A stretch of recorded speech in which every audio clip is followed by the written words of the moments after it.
Good afternoon, everyone. Welcome to the seventh installment of our construction career Q&A sessions presented by the Construction Association of Nova Scotia and the Building Futures for Youth program and the CAN's Construction Connection program. Glad to have so many of you joining us on a beautiful afternoon. I know a lot of you would probably rather be out playing golf or what have you, but we're glad that you made the time for us. Want to say a quick thank you as well to all of our program partners who have made these sessions and this initiative possible. And thank everyone as well for the positive feedback that you've been sending along. Once again, the purpose of these sessions is to allow students, teachers, career counselors, anyone really, to safely explore careers in construction from the safety of your own homes and offices. In addition, these sessions also provide a phenomenal opportunity for folks to hear and learn about careers in construction, I should say, from those who have boots on the ground experience, much like our guest today. Some quick virtual housekeeping.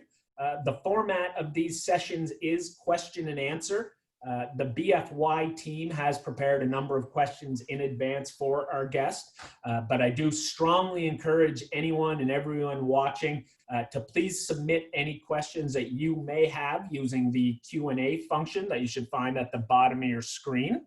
I'll be monitoring those and keeping as close an eye as possible, and we'll be sure not to miss anyone's questions or comments. Also, please know that these sessions are being recorded, and this session, as well as all previous ones that we've completed, are available for on-demand viewing at our website, www.buildingfutures.ca, or on the Department of Education and Early Childhood Development YouTube channel as well.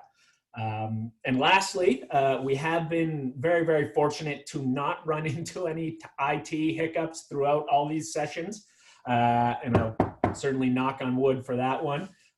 Should we run into an IT issue, please bear with us. We'll do everything we can to get up and running as quickly as possible, and again, try to keep everybody on schedule. So finally, our guest today is Mike Clements. Mike is an estimator and project manager with Ocean Contractors Limited here in the HRM. Ocean Contractors is a CAN's member company, a big supporter of a lot of our initiatives. And I should add as well, a host employer through the Building Futures for Youth program for over a decade now. Mike also represents Building Futures for Youth program partner, the Nova Scotia Road Builders Association. So we're going to be learning a little bit this afternoon about construction estimating, but also a little bit about road building occupations in Nova Scotia as well. So welcome, Mike. Thank you very much to you and to Ocean for making a little bit of time for us this afternoon. Thanks, Alan. My pleasure. It's always great to participate in things like this. We need people in the industry and people have questions, and this is a great opportunity for us to answer questions and get people familiar with what we do. Awesome. Let's start off with one. Can you, Mike, maybe tell us in your words what an estimator does? Well, an estimator can do a variety of functions for construction companies. So to give people an idea, like any construction project that anybody sees driving down the road always starts with someone saying, hey, I'd like to build this. How much does it cost? So there's usually a consultants will put together a high-level budget to say it'll cost $1 million or $10 million.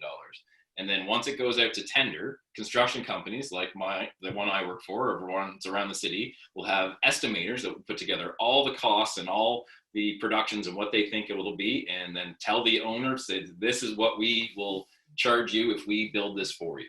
So the estimators are in charge of compiling all those costs and getting all the prices together and submitting a bid. Well, excellent. That's a great explanation. I'm learning myself. And as mentioned kind of earlier, Mike works with Ocean Contractors Limited. Maybe, Mike, can you tell us a little bit about Ocean Contractors and the work that you guys do? Sure. Ocean Contractors is a family-owned construction company. We've been around for, I think we're up to 48 years so far in HRM. So we've been around a long time. Jack Fleming started the company way back when. And now that Scott and John Fleming are brothers, they own the company. And we have an asphalt plant and 2 concrete plants. So our core business are things to do with asphalt and concrete. So we do any civil work. So we do excavation, road building, sidewalks, curbs, and we supply concrete for a lot of the building projects in town. Okay, excellent. A lot of the, certainly the young people who get a chance to see these videos, and the young people watching right now are in a place where they're kind of figuring out their career path and what they might do in the future. Can you maybe tell us a little bit about how you became an estimator, what your career path and your education looked like? Sure. Yeah. When I was in high school, we had a drafting course, the architectural drafting, so like doing blueprints. And it was a class I really enjoyed. I had a great teacher, Mr. Eckstein, and I really liked doing that course. So when it came time for me to go to school, I was kind of weighing my options between university and college. And I said, I really like this architectural drafting. It's something I experienced, and applied for that through a community college, Fanshawe College in Ontario. In that process, it was a very popular course. I was put on a wait list. So back then, they sent out in the mail a pamphlet for another course and said, hey, maybe you would be interested in this course. And that course was called Construction Engineering Management Technology. So basically a course on how to be a general contractor. So there were plumbing courses, electrical courses, structural design courses, estimating classes, all kind of the gamut of everything you'd have to do if you were a general contractor. Okay. So I took that course, and it was a 3-year course, and it had 2 co-op terms. So of those co-op terms, I went out to Calgary for one summer to do work for an engineering company, and another summer I worked at a summer camp in my hometown doing building cabins and things like that. So I got some experience in the field. And then once I was working in Calgary as doing compaction testing and concrete testing for a consultant, one of the companies I was working with approached me and said, hey, we're looking for a junior estimator. Would you have any interest in that? I said, that sounds cool. I did some classes in that. Sure. Yeah. So that was almost 20 years ago, I guess now. Okay. So I've been an estimator now for 18 years, I think. Wow. So I kind of, it's like a lot of careers in construction. You get your foot in the door doing one thing, and eventually you kind of segue into something else. That's right. Yeah, that's actually a great point. We get contacted frequently by young people or students who are, they might be sitting on a wait list for another program, whether it be a trade program or something at the college. But that's a great message to kind of keep your mind open and keep your options open as well if you are sitting on a wait list or if you are kind of uncertain of what that next move is. So you mentioned, Mike, you talked a little bit about your drafting course in high school. Yep. Before that drafting course, did you have any idea that you might be interested in a career in construction? When I was a kid, I lived in the country, kind of like a subdivision. Houses were fairly far apart, and we'd go build forts in the woods all the time. We'd, take scrap lumber and take some nails from our garage and the dad's hammer and go out and, put some nails up a tree. And we used to love doing that. So that was kind of my, say I like building things kind of way to go. But like, I didn't have anyone in my family that was in the construction business or any peers I was completely foreign to me. I had no idea. And my parents didn't dissuade me from doing it. They didn't say, hey, construction's not a good job for you. They were very supportive on whatever I wanted to do. And as long as I showed interest in it. So. Interesting. I should ask as well, Mike, because you are, you're an estimator and there's obviously numbers that are involved in that. And something we get kind of asked about quite a bit is, were you able, becoming an estimator, going through that process, were any courses like math or anything that you took in high school, did you find those to be beneficial? Oh yeah, definitely. Like most of the math that we do is, especially in the civil end of things, is just area and volume, averages, things like that. It's pretty, it's pretty basic stuff. So probably like, grade 8, grade 9, grade 10 level math. You can get complicated with some formulas, but we don't design things as estimators. We're typically trying to figure out quantities. So how many of these, counting things and figuring out areas and volume. So I was fairly strong in math in school. Okay. That was my next question, is how you did yeah, I was fairly strong in math in school, but in high school, like I didn't enjoy algebra or geometry. So I didn't take a lot of those courses near the end, which is kind of why I detoured through the college end of things. University wasn't really something that was on my radar. I didn't really want to be an engineer. A lot of people assume I am one because of the knowledge I have, but a lot of it's just from years of experience. So, but yeah, definitely like courses in school, things that you're good at. If you migrate towards that for part of your job, it always makes things easier. Okay, interesting. One of the things you mentioned as well as a part of your program through the college, like that you did a handful of co-op placements. Yes. Obviously, that's something that we're very much connected with through Building Futures for Youth. We're always connecting students with co-op opportunities. Can you tell us a little bit about what that co-op experience was like for you? It was great. The first, like, I think the first one I had was the summer camp in my hometown, so I didn't go too far. I worked, it was a 3-month co-op. So I went to, I learned how to do plumbing and electrical work and framing and some shingling. So a lot of the basic construction stuff, which was a great intro to becoming a little more handy. It really pays off now that I have my own house. Yeah, my wife would probably wish I had that co-op experience. Definitely. And then the second one that I did was an 8-month term. So it was a longer one. It was April through to December. So we took like a full summer and fall off. And that's when I went out to Calgary. It was the first time I had traveled on my own and got an apartment with some guys from school and working 12 and 14 hours a day, supervising construction people. Like they were out, moving earth and do concrete testing. So I was learning and watching excavators and bulldozers, which is kind of how I ended up in the civil end of things in the long run.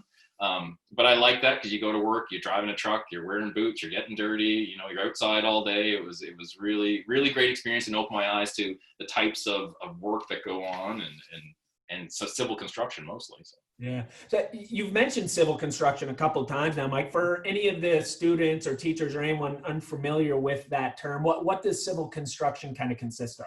Civil construction consists of anything that is in or attached to the earth, typically. So building construction, those guys are building buildings coming out of the ground. Civil construction would be digging the hole, paving the parking lot, doing the curbs, anything that's going to be affected by gravity and attached to the ground. And if you can get heavy civil, you can get into bridge abutments and larger things like that. Those would be considered heavy civil jobs.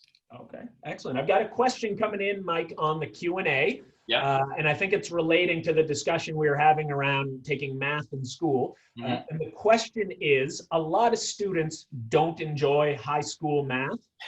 How would you say that the tasks of estimating are different from those of, assigned high school math? Well, the estimating things that we do, we deal with a lot of averages. So, like I said about the kind of quantities we're figuring out would be area and volume and just coming up with, like for a parking lot, we need to know how many meters of curb go around the outside. And then when we're dealing with the money aspect of things, we're doing division and rounding. It's the basic stuff that you probably learn in grade 8. Like the high school math with trigonometry and quadratic equations come in handy sometimes to know about it, but 9.5 times out of 10, you're just doing the basic area, length, width, volume, average of prices. It's pretty basic stuff. Excellent. Great question. Can you think back a little bit, Mike, to your first position? So kind of first job in the industry, and what was that? Yeah, well, I guess you could say that co-op job, once I was done that and out of my own, I went back to work with that company. So I went to Calgary and was working for EBA Engineering at the time. So they put me out in the mountains at some ski hill, and I was working out there. I had a portable concrete lab, and I was living in a condo working at the ski hill, and they were building a golf course in a subdivision. It was amazing. It was like the best job, best time I ever had. And it was really great because I was independent. I could, 3 hours away was the closest office. So if I needed help, they'd send help. But it was a great learning experience. And it taught me a lot of things about dealing with contractors and speaking up for myself when I needed to. Okay. And that's a big thing in construction because there's a lot of big personalities and you need to be able to, if you have something you need to say, you got to learn to say it. Yeah, that's a great point. I've got another question coming in on the Q&A. And that question is, do you use a lot of computer programs? Definitely, yes. More and more, it seems. There's a lot of, we use a bidding software called Bid to Win, which has a big giant database of all the jobs we price and our crews and our materials. So we're, click and drag stuff for that. We use on-screen takeoff. So back in the olden days, we get big paper copies of things and get out with the scales and planimeters and take off like that. But now we just do it on the screen and it's just click, click, click, click and connect the dots and it tells you how big things are and you can just write it down. It's super quick. Wow. Things that used to take me, a couple hours years ago take 10 minutes now.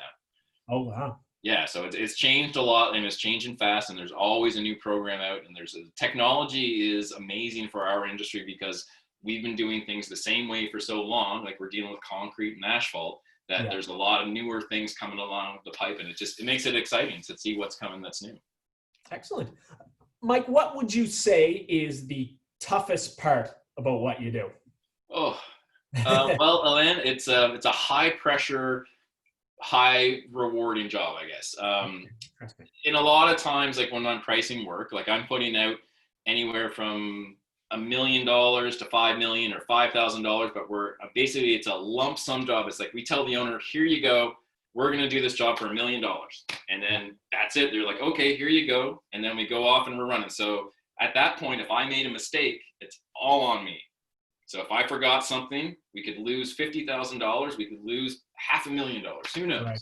So it feels like you're gambling sometimes, but it's like you put a price and sometimes your heart's just pounding, and then you get the job and you're really excited. But that's when the work begins, because then you have to start making phone calls and getting the job rolling. And then you don't know until the end, and it's all over whether you made any money or not. Okay, wow. I could see that being stressful, that's for sure. It can be, but it's one of those things where it's the longer you do it, the more you get used to it, and the less stressful it feels. Even though I think you still want to be on edge a little bit, because that's what keeps you sharp. Yeah. Oh, I've got a follow-up question on that coming in on the Q&A. It's a great question, put you on the spot a little bit. All right. Have you ever made a serious mistake, and what was the result of that? You don't have to use specifics. Yes, well, I have been very lucky over my career that I have not made very many mistakes. Not that I haven't made any, but I remember there was one job when I first started, when I was working in Edmonton, and we were doing the excavation for a building. And at the time, I think the job that I had priced was $60,000, which these days isn't very much money. But I messed up an elevation where I should have dug the building down another foot or something like that, and it was going to cost us, I think, $8,000 or $9,000. I didn't sleep for 3 nights in a row, probably just thinking that I was going to get fired and they were going to let me go because I messed up. But in the big scheme of things, very small amount of money. Yeah. And with estimating, you can't base it on your last job. You got to base it on your average of all the jobs. And that's what people worry about. They think, oh, I messed up, I'm going to get let go. But with estimating, you're up and down. It's all over the place. Some jobs you'll make twice as much as what you thought you would. Other jobs you'll lose twice as much as you thought you would. So, but yeah, I make mistakes all the time. And sometimes we always joke as estimators, you got to make a mistake to get a job, because it's lowest price wins, right? That's interesting. So that's, we asked a little bit about the toughest part of your job. What do you like best about your job? I think when you're successful, like when you're working on a project for a couple weeks and you're putting all your numbers together and you put a lot of work into it, and then you put your price in, and then you get your low, and then the next guy's like this close behind you, say like $100 close to you, you had the right number. Those are the best days ever. Yeah, it's like the price. You got it by a slim margin, and that means that you were both looking at it the same way, that your number's likely right. So those are great days. Interesting, very cool. Switching gears a little bit, at least, Mike. As mentioned, kind of off the bat, you are also representing the Nova Scotia Road Builders Association in Nova Scotia. Can you tell us a little bit about road building in Nova Scotia and what that even really means, road building? Sure. I've been part of the Road Builders Association now for going on 10 years. I'm on the board there, as well as with CANS.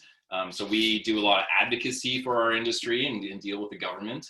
The road builders in Nova Scotia, we have 5,000 direct jobs and about 2,500 indirect jobs. So just with businesses related to the road building sector. We have about $300 million in payroll annually. And the Road Builders Association themselves, we have 40 contractors and about 130 associates. So in and around Nova Scotia, there's maybe a dozen companies that produce asphalt, build roads as their primary focus. And the Road Builders Association is a group of those companies that advocate for our industry, lobby government, try to change specifications to make things fair. We meet with a lot of organizations just to promote road building and what good benefits it brings to the province. Excellent. Again, kind of considering the road building side of things, we're constantly in schools kind of, promoting different careers in construction within the industry. We don't necessarily get into kind of the different areas of the industry too much with the young people, or at least not as much as we should. What kind of common careers would be associated with road building? Road building has a lot of different career choices. Some are very similar to the general contracting world. Like we have estimators, we have project managers, we have accountants, we have cost accountants. So all the office jobs are fairly similar. Where it diverges is with the field work. So we have equipment operators, guys that run excavators, guys that run bulldozers, skilled laborers. So guys that aren't necessarily carpenters, but they're out there building formwork for concrete, placing and finishing concrete. We have a lot of surveyors, plant operators, and again, site superintendents and supervisors, foremen. So there's a lot of different areas you can be involved in the road building sector. Yeah. Well, and what opportunities are there out there for young people that are watching right now? If you had to kind of give them a pitch on careers in road building. Careers in road building, everyone thinks that they're just going to show up and hop in a machine and start running it. Doesn't usually work like that. Like every industry, you kind of got to start in the bottom. So right now, for students, especially if you're finished high school and looking for a job, we're always looking for skilled laborers or unskilled laborers, and then we'll teach you how to do the job. Especially in the concrete end of things, we're always looking for good people for concrete. Aging workforce, a lot of our guys are getting older, but we find that, the concrete end of the world, like we're, forming curbs and sidewalks and pouring cool stuff like that. Like there's a big demand for that kind of work. Right. A lot of people shy away from it a little bit because it is physical, but you know what? You're outside all summer. A big positive of what we try to advertise is you'll work for 8 months of the year, a lot of hours, then you might have the winter off and you can go skiing or do whatever you want. Yeah. Well, there's certainly something to be said for that. Yeah, work hard all summer and then play hard all winter. That's what a lot of the guys do in our business, and they're pretty happy doing it. Yeah, and correct me if I'm wrong, Mike, but you talk about skilled laborers and a number of these occupations that are closely connected to road building. A lot of the opportunities for these young people can be considered kind of a direct entry from the perspective of you can go to work right away and then climb your way up the chain. Am I correct in that? Yes, definitely. Right now, our field operations manager, Matt Power, he's almost 30, I would say, but He started out on one of our concrete crews and climbed the ladder, and now he is in charge of all of our field operations. Okay. He's got a pretty big, a lot of responsibility, but he started at the bottom. I don't even know if he went to college. He may have gone to college for 1 year, but it's one of the road building industry is an industry where experience means everything. You don't necessarily need to go to college or university. It always helps to have more education. That's what I'm teaching my son, is that, education gives you options. But in the road building industry, you could start as an entry-level person. Within 10 years, you could be making $100,000 a year in an office somewhere looking after a whole bunch of work. Like it's wide range. The world is your oyster, as they say. Excellent. I've got another great question coming in on the Q&A, Mike, and certainly this is something I'm quite guilty of when talking about careers in construction, is using the term, guys, the guys are here, the guys are there. And, the construction industry in general, I think can very much still be considered male dominated. And there's certainly, a stigma, that this type of work is for men only. What would you say to a young woman who's considering a career, not just in construction, but let's say specifically in road building? I think there are all kinds of opportunities. If you're a woman who's good with a hammer and nails, we would gladly take someone on for working in our skilled labor positions. We have had women concrete truck drivers. We had Carrie Spears was one of our estimators. Okay. She's gone on to RCS now, but she was great at her job. There's lots of, we're not restricting anyone by gender by any means. It's just a lot of it is just, I don't think there's a lot of women that are choosing to go into road building, but we as an industry would welcome anyone right now. We have lots of room. There's lots of opportunities. There's more work coming down, COVID stimulus. Like there's all kinds of work all the time. But yeah, I think we were very, very wide open with the gender situation. Like there's no real hang-ups about it. I think it's an old school stigma, I think, that's hanging around. But from what I've seen in my time, we don't care if you're a woman or a man, or even if you're a dog that could hammer nails with your tail, we take you. Yeah, that's right. And certainly, I've found even in the 10 years that I've been in the industry that that shift has definitely been there as far as the industry being much more progressive than it once was. Yeah, definitely. Yeah, no, and a lot of it is like, people that grew up without a lot of sexism and gender in their lives are starting to run things now, and I think then that's what's starting to show. I think so. Excellent. That's absolutely a positive. Earlier in our conversation, Mike, we talked a little bit about some of the new technology and the different computer programs that you've been using, including those items. But I guess as a whole, how have you seen the industry, certainly the civil, the road building side of things, how have you seen the industry change in the time that you've been a part of it? It's changed a lot, actually, especially with the field operations. Like machines these days are starting to have machine control.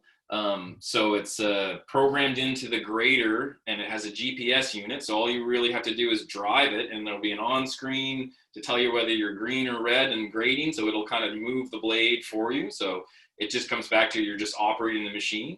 So there's been a lot of changes like that.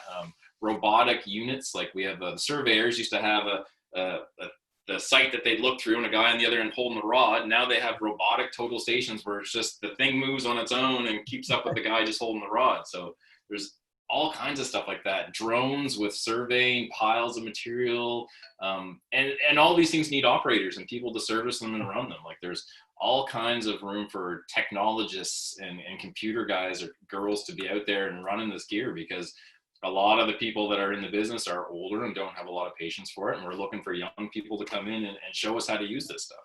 Yeah, I believe it. You should see my father try to operate the DVD player. Exactly the same, Alan. Exactly. Absolutely. I've got another question coming in on the Q&A. And that question is, what road building careers are most in demand right now? And are they things that take years of experience to learn? So maybe just the first part of the question, concentrate on is what road building careers are probably most in demand in your experience? Right now, I think like estimating, honestly, and I don't want to toot my own here, is a very in-demand job. We have very few people that have any experience in it, and it's hard to find people that are good at it and want to keep doing it. Obviously, skilled labor, we've already spoke about and touched on. There's always looking for skilled laborers.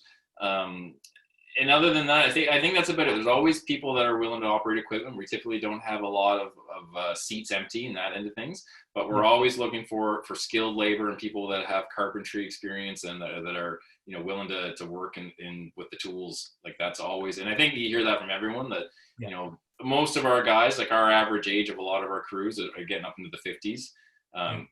We're starting to see a few more young people now, but yeah, we're always looking for young people that want to have a little responsibility, because we get a fair share of people that just want to come to work and don't want to be in charge of much, but we're looking for people that want to put on a white hat and lead some people. And it takes a few years to get there, but we're open arms for people that want to have some responsibility.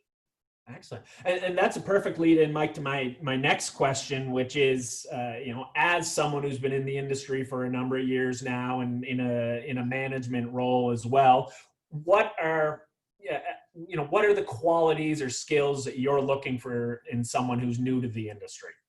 We are looking for someone that doesn't mind getting up early, shows up on time, and is willing to put a full day's work in. A lot of people, we get some younger people now, they want to be on their phones half the time.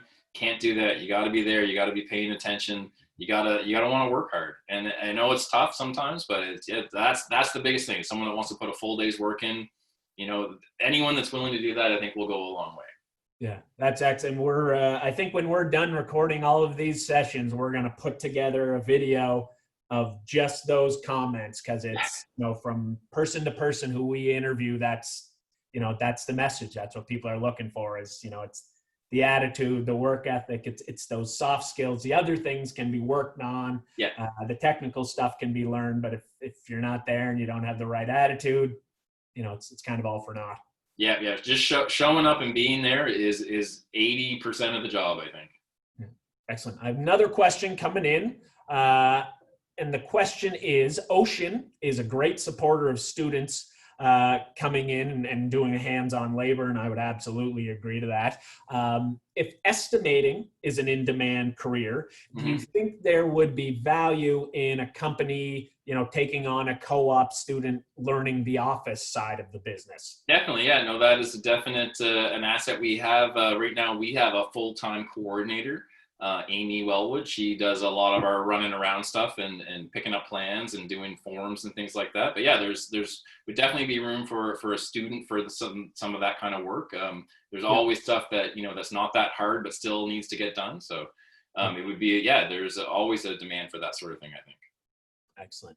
I'm curious, Mike, how often or do you ever have to deal with people who are angry because they're sitting in traffic because of road work? I get the odd call in about, hey, are you guys blocking traffic on the Bedford Highway today? And I say yes, and I hope you don't sit there for very long, but there's not much we can do about it. I do often joke that, I am the cause of a lot of the traffic tie-ups in the city, but we got to get the work done at some point. That's right. Absolutely. I learned very early on with cams that I'm not allowed to complain about sitting in traffic. Yeah, it means that there are people out working, feeding their families, and we're moving the roads up. Because people love to complain about the roads, but they don't want to complain about it if they're sitting in it, right? So yeah, exactly. I'm gonna give we're roughly 2:35 right now, and again, Mike, I certainly want to be mindful of your time commitment. I want anyone watching, we'll give you about 2 more minutes if you want to get any other questions in. But in the meantime, one question that I always like to ask everyone when I'm doing these sessions, Mike, is, do you have any funny or strange stories from your time in the industry that are appropriate to share? Oh, so many, Elias, so many. I was thinking about this because when you did forward me some of the questions, there was one tender that I had years and years ago in Halifax that there was Lake Banook was having the World Canoe Kayak Championships, I think, and they were doing some prep work around the kayak club or the canoe club down on Lake Banook there. And one of the jobs to do was to put up a retaining wall, and it was one of the dry stone stacked walls. And in the specification, in the job, it said that no space between the boulders can be bigger than the small end of a small Tim Hortons cup. Instead of putting in the actual measurement, that was written in there, that the small end of a small Tim Hortons cup. And it was the funniest thing I'd ever seen. So I gave it to my boss, who sent it off to the Canadian Construction Association. And I think they put it in one of their magazines as the funny spec of the month or something like that. It was, that was a good one. Yeah, and Tim Hortons goes and changes their cup size and then everything. And it was right around that time because we were like, well, which size is it actually? Is the old one or the new one? Yeah. How do we not can roll up the rim here? Yeah, exactly. I've got another question coming in on the Q&A, Mike. That question is, what advice would you give to any young person who approaches you for a job opportunity? I would say, have a resume, show some relevant experience no matter what it is, and then just be willing to work. And if the person tells you, we're not looking for anyone right now, be okay with that. If they say, hey, can you start tomorrow? Say, yeah, I can see what I can do. I can be there tomorrow. Like, you just have to you want to have to work. Like you want to be there. Yeah. Excellent. We've had some co-op students in the past that we're kind of wondered why they came to work with us, because they don't really seem to want to be there. Yeah, which is interesting because co-oping a lot of times can be a volunteer experience, and it can be at times. But yeah, no, we're all about trying to promote the industry and bring people along, and if we can mentor some people into some careers in construction, that's a big payback for us. So. Excellent. Well, on that note, Mike, I've got about 20 to 3. And again, I want to be mindful of your time. And I don't want to take too much more of it up. But I do want to thank you again. I want to thank Ocean Contractors. I want to thank the Nova Scotia Road Builders Association as well for making the time for us this afternoon. This was great. I personally learned a lot about estimating and what goes into it. And I might even look at a career change here, maybe. Well, we got some empty offices, and we'll squeeze you in somewhere. Perfect. I'm on my way. So again, I really do appreciate Mike. I'll let everyone know as well that if you had a question for Mike, there's something you didn't get to ask, or maybe even if you leave here this afternoon and something pops into your head and you want to learn more, please reach out to me. My contact information is available on our Building Futures website, www.buildingfutures.ca. Or on our CANS website, which is www.cans.ns.ca. You can get me by phone or email, and I can connect with Mike and get you all the information you're looking for. I will add as well, everyone watching, please keep an eye out for some information on next week's session. We thought we were initially going to wrap up with 7 sessions, but we're going to do an additional bonus session. And we're going to be speaking with Matt Brunt and Darlene Simmons from Bird Stairs, and we're going to be learning about construction materials, supplies, and that side of the industry, which I think is going to be really cool. So one last time, thank you very much for joining us, Mike. That was great. Thank you, everyone who tuned in. Some awesome questions as well. Again, this is also available for on-demand viewing at our website. Please promote the videos and forward those along. So I think there's a lot of great stuff for people to learn. Thanks again, Alan. Really appreciate it. Good job. Thanks, Mike. All the best. Thank you. Stay safe. Take care.